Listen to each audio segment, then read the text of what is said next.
Hello everyone, welcome back to my channel. I hope that you're all well. Today is Thursday, the 21st of May, and today marks Global Accessibility Awareness Day. And to mark the occasion, I thought that I would make a video talking about how I, as a visually impaired person, use and interact with technology. Today's video is also in collaboration with Juan from JC5 Productions, who you may remember from a previous collaboration that I did with him. Link in a card above my head if you'd like to go and watch that. Juan is a visually impaired YouTuber from the States who makes a lot of great videos. He's a filmmaker, he talks a lot about visual impairment and filmmaking on his channel, and today we are doing a collaboration for Global Accessibility Awareness Day. So Juan is going to be making a video on his channel about how he interacts with his devices as a voiceover user. Hey everybody, what's going on? So if you want to check out the video on my channel for Global Accessibility Awareness Day, I'm going to be talking about the one accessibility feature that has made the biggest impact on me as a visually impaired person,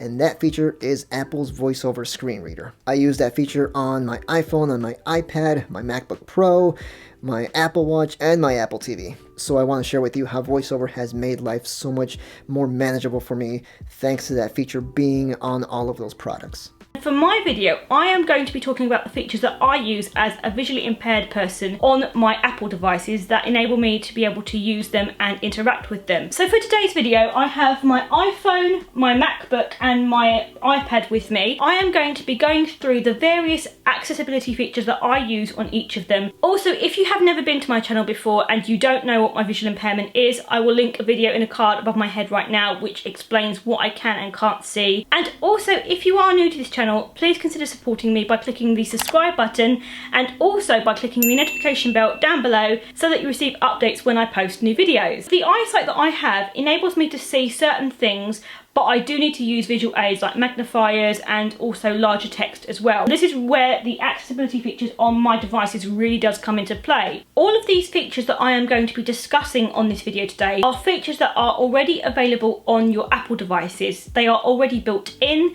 and they are not separate. You do not have to download anything or download any third-party apps. They are there waiting and ready for you to use and explore. But if you would like to see a video that I have previously filmed on my favourite apps that I find useful as a visually impaired person, I will link a video above in a card right now that you can go and watch too. So I'm going to start off with my iPhone because let's face it, we're all on our phones constantly and it makes sense for me to start off with the thing that I use the most. With Apple devices, the way that you find the access features is by going into the settings tab and then there will be a section labelled accessibility. When you get into the accessibility feature, there will be a selection of different features that you can explore, and the great thing about this is that it's not just exclusive to visual impairments. There are loads of different features that are available for people with different disabilities. The first feature is VoiceOver. I do know how to use this, but I don't use this all of the time just because I don't really need to. I do know how to use it, and the reason that I have learnt how to use it is because I have a visual impairment that means that my eyes can get fatigued, so sometimes it's necessary, but also because I do work with beauty brands and sometimes I do work where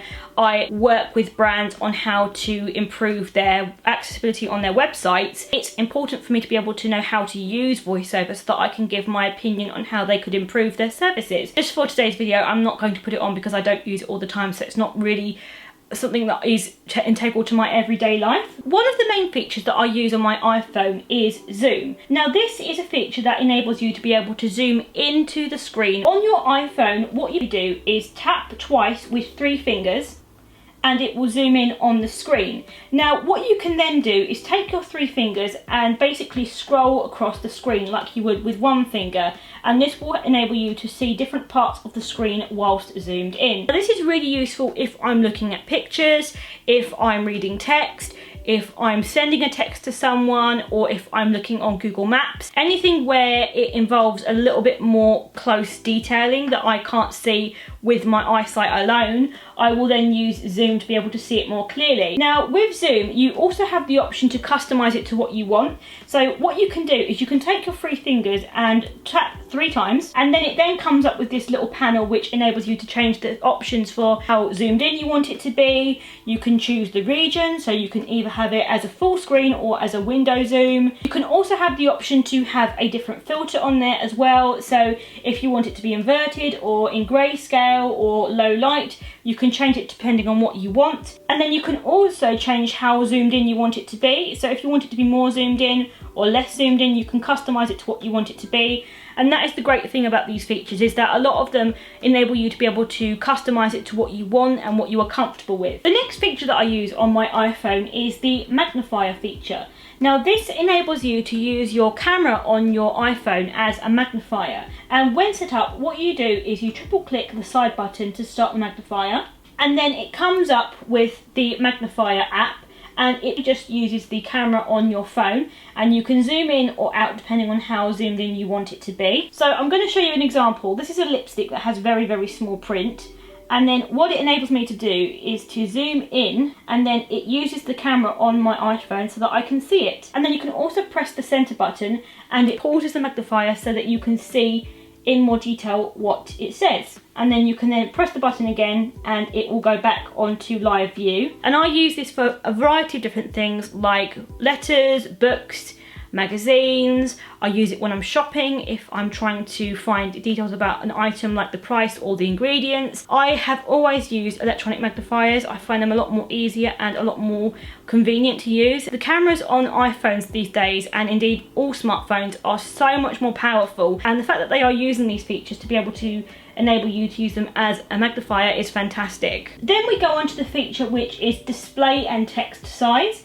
So this just enables you to go in and customize a variety of features such as the font size, the button size, the labels, the transparency, color contrast, inverted colors.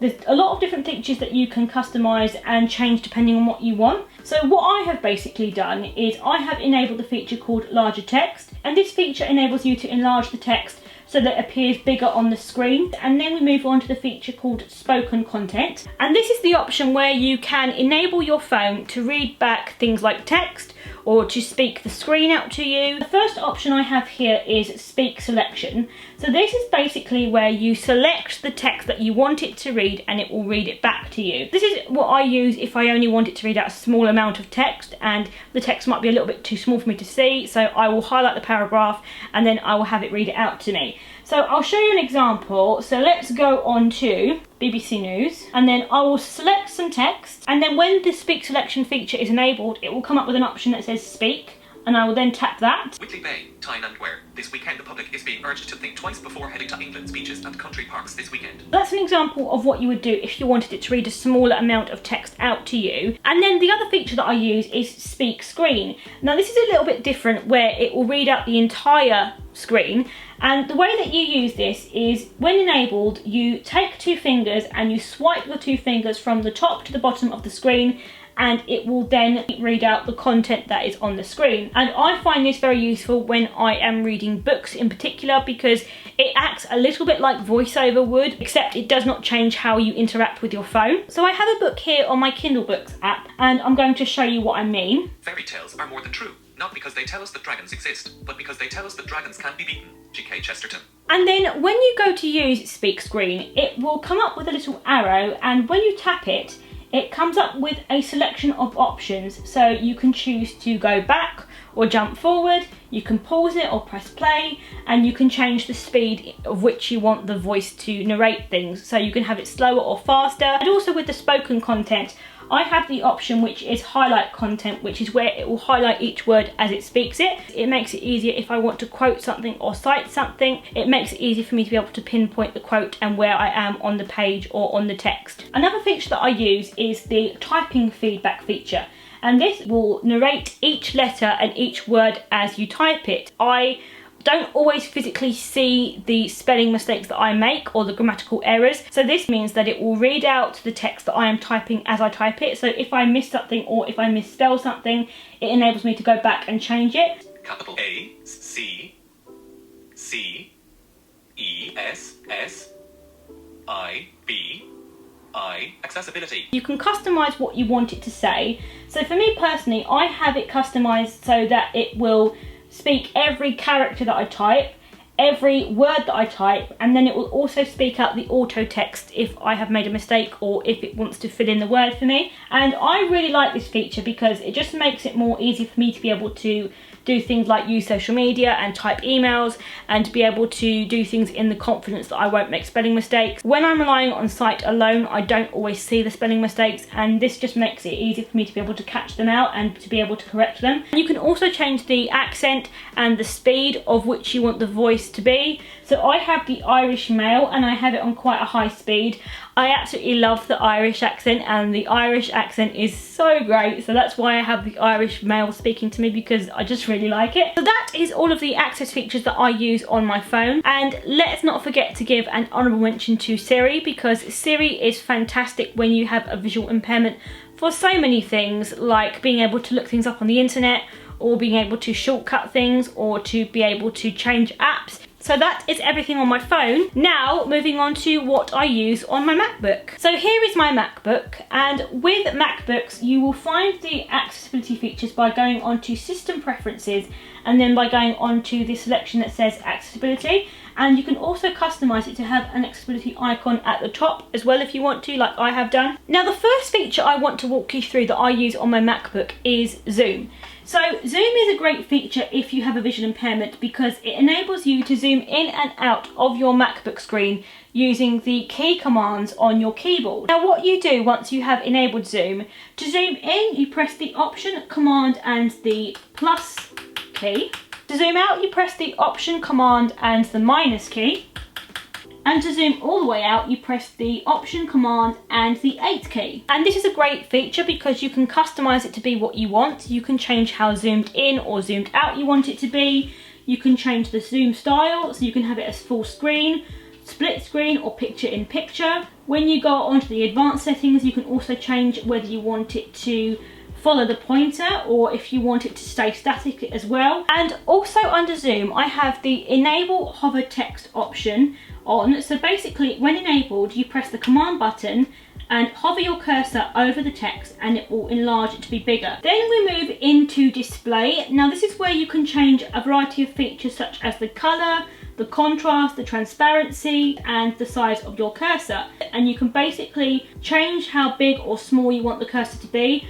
And I have mine quite large because I always end up losing the cursor on my screen, so I have it quite big. I can see where my cursor is and where I'm moving it across. Then we move into the speech section of the accessibility features. On mine, I have the option which enables me to have announcements on my MacBook. If you have a notification, say for instance someone has sent you an email, or you have a text message from someone, or your battery is low, and you have your screen zoomed in, or you physically can't see that well to see notifications, it will announce that you have a notification and it will tell you what that notification is. System UI server, low battery. Oh god. Alert from low battery. And it's great for me because I have to have my screen so far zoomed in that I don't see this section of my screen all the time where the notification will pop up. The other option I have is speak selected text when a key is pressed. This is a customizable option, so you can choose what keys you want to press, and then once you highlight some text you want it to read out and press these keys, the audio on your MacBook will read it out to you. So it's great if you're reading an email or you're reading something on the web. What you do is you select some text that you want it to read out for you, and you click and drag your cursor along to highlight it. And then you press the keys that you have selected that you want to press. Mine is Control and S, but you can change it to be what you want it to be. I've got an example here using a page on the Cult Beauty website because I'm addicted. Like a stint in a spa when your skin's showing signs of fatigue. 111 Skims Y Theorem Biocellulose Facial Mask works to quickly replenish, recharge and awaken dulled, lackluster skin types. So that is another really useful feature that I use. And then the final feature I use under this category is the Speak Items Under the Pointer option, which is where you hover your cursor on a particular item like an icon or a piece of text or a button, and it will then read it out to you and tell you what it is. So it's great if you can't physically see it for yourself. So let me show you an example. Reminders, Applicate Messages, Application Doc Item, Photos, Applicate Music, Application Podcasts, Application App Store, Applet Final Cut Pro. It will read out what your cursor is under. So if you move your cursor, it will go onto something else. So obviously, if you're trying to read out a piece of text that your cursor is under, you don't need to move it around. You just need to keep it on what you want it to read. But this is great because if you're just whizzing through your different applications and you're trying to find something, it's great because it will just tell you what your cursor is under, and it's a really, really great option if, again, you have a visual impairment. That means that you find it difficult to be able to see the icons and the text on your MacBook. So that is everything that I use on my MacBook. And again, also I love the fact that with MacBooks now you can also use Siri. Finally, for my iPad, so I have the iPad Pro and I also have the iPad Pencil as well. Now I love my iPad. I use it for drawing because I love to draw on my iPad, and I use Procreate. I also use it to watch TV and films. I use it to write blogs as well because I have the iPad keyboard too, so I use it when I'm traveling. I like to use it for reading books and emails, and I like to download magazines on here as well, and books that have a lot of pictures in them too. So I mainly use this for things where I want to see it in a higher definition and I want to see it on a larger screen. And to be honest, the features that I use on my iPad are very much the same that I would use on my iPhone. But for the purpose of this video, I'm just going to quickly show you what I would use again, just so you can see what I would use. I use Zoom, which I use to be able to see things like pictures if I want to zoom in, because when I do my drawings I like to be able to zoom in and see more fine detail. I also have the magnifier option on because I use this a lot of the time to be able to read my letters and documents, and because the screen is a lot more bigger you can see more of what is on the screen, so that is really good for that. Under the display and text size option, I have larger text enabled, which I have on quite large because, again, because the screen is so big, I can have it on its full capacity because the screen is big enough to be able to accommodate that. I also have increased contrast on this as well. Then under spoken content, I have speak selection and speak screen enabled. And this is great because I use my iPad a lot of the time to read my books and magazines and blog posts. So those are the access features that I like to use on my iPad. So that is everything for today's video. I really hope you found it useful and interesting. Let me know down in the comments, what access features do you like to use on your devices? What do you use? Are you an Apple person or do you use something else? And I will see you all in my next one. Bye guys!